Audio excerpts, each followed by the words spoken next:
NFC East has had a different division winner since 2005.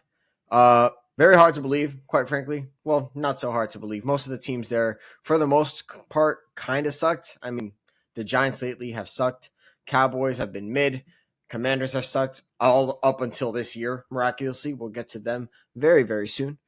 But I want to start with the team that just won the championship, right? The Philadelphia Eagles.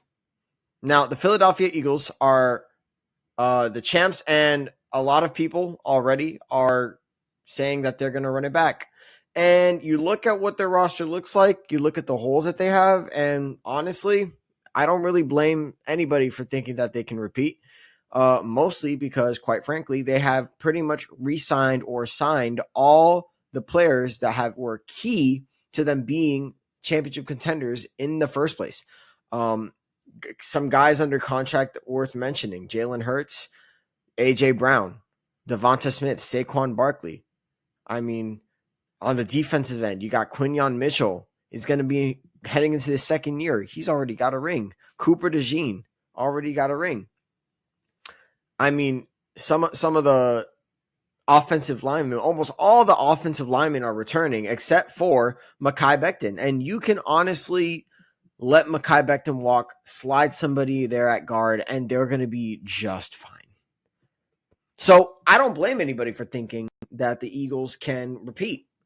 That doesn't mean the Eagles don't have tough decisions to make, because they do. They got some re-signs that they got to consider. They got some free agents that they got to consider bringing in. And look, man, Howie Roseman has made the proper pick. I wouldn't be surprised if he hit it again this year. Now, with that being said, there's a rumor going around that the Eagles are an actual serious threat to get Myles Garrett. That's crazy to me. And if I am the Eagles, if there is a deal that I like to get Myles Garrett, I get him 1,000%. I get him 1,000%. He's a premier pass rusher. And honestly, if you bring in a Myles Garrett, it doesn't matter. It doesn't matter what you do this entire offseason. You won. You won the offseason. And considering the fact that Josh Sweat is a free agent anyway, I mean, there's your edge rusher. Josh Sweat, your edge rusher. He can walk. Bring in Myles Garrett. That's an immediate upgrade. You're immediately better. Now, I don't think they're going to keep Sweat anyway, regardless if they get Myles Garrett back or not. I don't think they're going to be able to keep Sweat anyway. I think you're going to have two of these free agents. I think they're going to walk, mostly because I think they're going to focus on paying one being Zack Baun. Now, Zack Baun and Josh Sweat, in my opinion, those are the two most likely to resign. I think one of those two are going to be gone for sure. Milton Williams, in my opinion, is 1,000% gone. He's going somewhere else. I don't think that's a question. I think he had a fantastic year this past season, and I think teams are going to want him. I don't think Philly's going to want to pay him. On top of that, why would Philly really want to pay him? Look, he got his ring. He could walk. There's a very, very deep interior defensive line draft that you can pick from that he can slide in there and become just anybody can slide in there and just become productive. Can you imagine if Shamar Stewart falls all the way to the Eagles? That's a nightmare.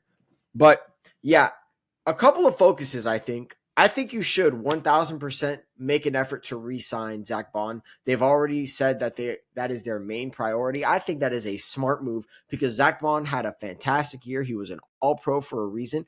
And honestly, without Zack Baun being that fantastic linebacker, I don't know how much farther the Eagles go. I mean, Zack Baun in the Super Bowl, he had an interception. He was great in coverage. He was great on the run. Zack Baun had an unforgettable season. Let's just call it what it is. Now, with that being said, I think it's gonna be a little pricey to bring him back considering his big season, but I think the Eagles do have a bit of leverage considering it's the only season that we've seen Zack Baun play at a very, very high level. I mean, you do have evidence throughout the league of players playing at a high level for only a short amount of time and then not getting back to that level. I think Devin White is a big example of that. I think Devondre Campbell is probably like the poster child for that for sure. And Honestly, that's the only leverage I think the Eagles have. Other than that, though, I mean, Zack Baun, he's what, only 28 years old? I don't think there's a reason for you to not bring him back. And then for Josh Sweat, I mean, Josh Sweat, I just think he had such a great year. I think he had a fantastic Super Bowl. And it's going to be hard. Again, it's going to be very, very difficult. It's going to be very difficult to try to bring him back and Zack Baun back, because I think they both want to get paid pretty substantially. So I think Josh Sweat is going to go. But again, you have a good amount. You have some great pass rushers in this draft that I think you can find a way to snag in that 30th, 31st, 32nd overall pick. So I think regardless, I think the Eagles will be fine in that department. Look, they still have Nolan Smith. They still have Jalen Carter. They still have Jordan Davis.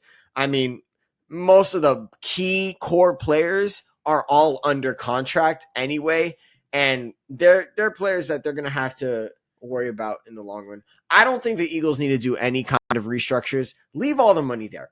I think you can fill in the holes where you can fill them, and it doesn't have to be a complete fix. I feel like especially as long as you bring back Zack Baun, I don't think there's really any major changes that the Eagles really need to do. So to kind of wrap it up, the Eagles don't really have to do much in the offseason to remain champs.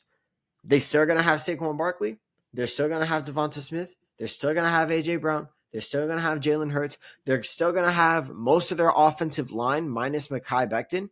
The offense is still going to be intact. The defense, I mean, Milton Williams, you can let him walk. You can bring in a guy in the draft. Same thing can be said about Josh Sweat if you want to go out and get a free agent.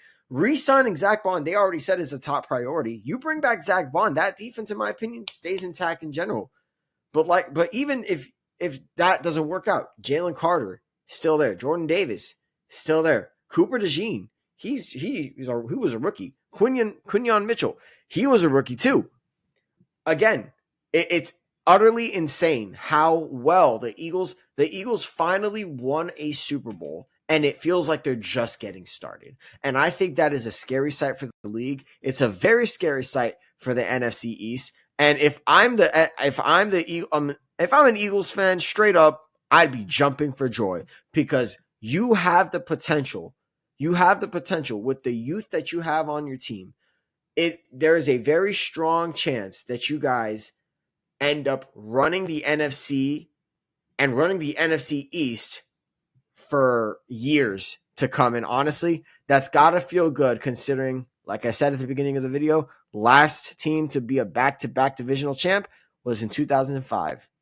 Crazy feat, but who knows? I think in the year 2025, 2026, that record might be shattered. This has been Between the Uprights. Football is life. The rest is just details.